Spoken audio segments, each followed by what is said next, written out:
Every year in November, thousands of us purchase poppies and wear them on our clothes. I do know that more and more young people wear the poppy, which is wonderful.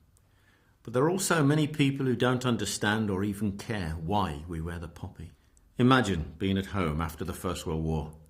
The celebrations, the parties. We had won the war. But behind many a window, with the curtains drawn, were mothers, widows and orphans of those who did not come back.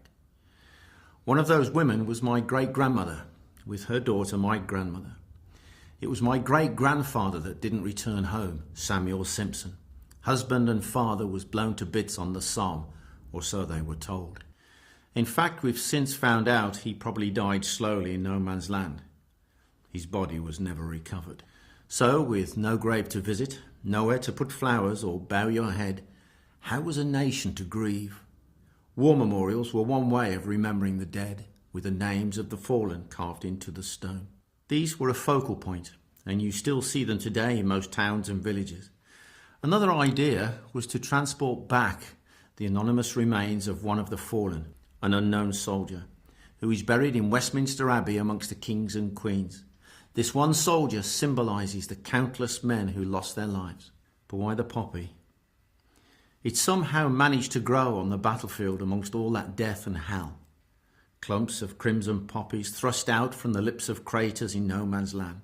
Come 1919, people began to donate money for poppies to wear as we do now. The money raised went to help injured soldiers and war widows, and it allowed people to show respect for the dead. The idea was, as you know, a huge success, and today over 35 million poppies are distributed in the UK every year. I know this because I am a veteran soldier, and every year on Remembrance Sunday, I parade with my old comrades to remember those who have died in war. But each of us remembers those who were killed in the wars we fought in. I was injured as a young soldier, and years later had to have specialist treatment in a hospital paid for by the Poppy Fund. Whilst I was in the hospital, I would sit with other veterans making poppies, and some of those veterans were not that old.